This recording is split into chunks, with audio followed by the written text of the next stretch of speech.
If you're doing this, you're sabotaging all your social interactions without even knowing it. Watch this video. So you might have heard this phrase used before. It's called negative self-talk.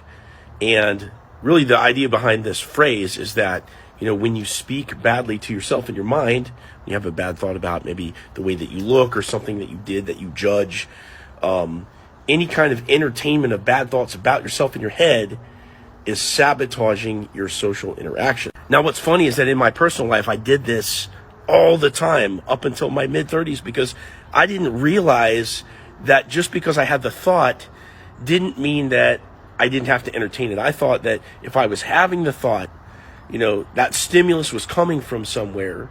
And if it was coming from somewhere, then of course there must be something to it because I thought it and there was a root somewhere, right?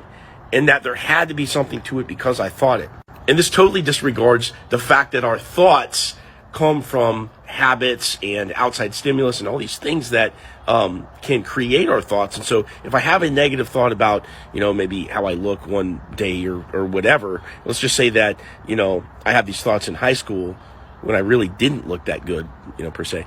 And then, I grow up into adulthood and now I've got, 2, maybe 3 decades of thinking I don't look great and then saying that to myself over and over and over again. And the byproduct is anytime I have a social interaction, I'm sitting there thinking about how I'm not up to snuff aesthetically. And this little, mental loop in my head is taking up bandwidth that I could otherwise devote to being funny or to saying the next little witty thing or to making that person laugh or smile. And so many people in adulthood have conquered this issue and have figured this out. But because it took me, 3.5 decades to figure out that this is something that should not be native to your emotional atmosphere, it should not be a regular part of your everyday. If you do something that you don't like, yes, you should fix it, but you should not sit there and judge yourself about it and entertain these negative thoughts about yourself. Why? Well, going a level deeper is that we have neural pathways in our brain. In other words, the more we do something, the better we get at doing that exact thing. So if I'm constantly thinking bad about myself for whatever reason, maybe I have a valid reason. Maybe I judge myself for something I did. But the more times that I do that, okay, the better I'm going to get at thinking negatively about myself. Conversely, if I start a discipline of smiling the second I wake up, so that way that my body adopts this facial posture that I have of smiling, and all of a sudden my emotions follow my physiology, okay, now I'm going to get better at being happy from the very start of the day. So you have a choice as to what thoughts you entertain and what mood that you're going to select. Even if you wake up in a bad mood, you can cultivate the mood that you're actually going to execute on throughout the day. And so make sure that you're not entertaining these negative thoughts about yourself. Yes, if you don't like the way that you look, start to work on changing that. Get in the gym, get a different haircut, blah, blah, blah, blah, right? There's all these things that you can do, okay? But if you dwell in there and you judge yourself, you don't forgive yourself, and you have any kind of weight on your shoulders about these issues, now all of a sudden you're giving yourself excess baggage that you don't need. And again, it's going to take up bandwidth when you're talking to other people. The best way to succeed socially, okay, is to not have any bandwidth draws. Like if you Control-Alt-Delete and you can see all the different programs that are taking up memory on the CPU on your computer, you don't want any programs running that aren't exactly relevant to that moment with that other person, right? So if I'm talking to somebody and, the subject at hand is science, yeah, not that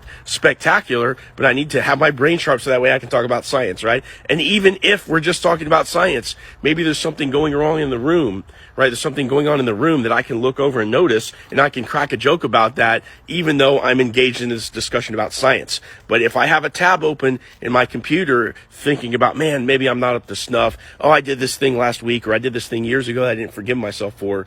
Now I've got too much memory being bogged down on my CPU. So how do you fix this stuff? In my case, for 3.5 decades, I had this negative self-talk, okay? So that's 3.5 decades of neural programming for doing the wrong thing. Okay, so in my case, it took me about a month, maybe 2 months max, of every time that I would have a negative thought about myself, I would manually stop it in its tracks, okay? So if I catch myself in the mirror and I'm like, man, not really looking that great today, instead of thinking that, okay, I would just flush out that thought. Okay, and I had to do this continually because these thoughts would continue to crop up. And I had to do that continuously over the course of a couple different months. Now, after I did that, then they went away completely. It's very rare that I think something bad about myself anymore. You know, obviously I can still observe my failures and stuff like that, but I don't judge myself anymore. And I don't have these automatic thoughts that happen, even though I don't look like Jason Momoa, even though I'm not the richest guy in the world, blah, blah, blah, blah, right?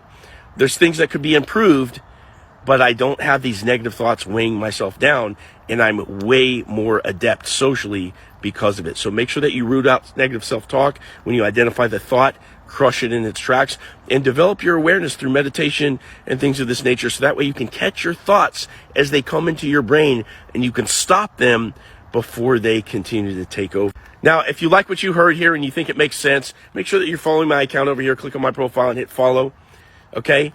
And if you want to go a little bit deeper, you can click on the link in my profile and contact me, either book a call with me for a coaching session or actually sign up to one of my events that I'm hosting on January 14th. I'd love to see you there. And thanks for the follow in advance.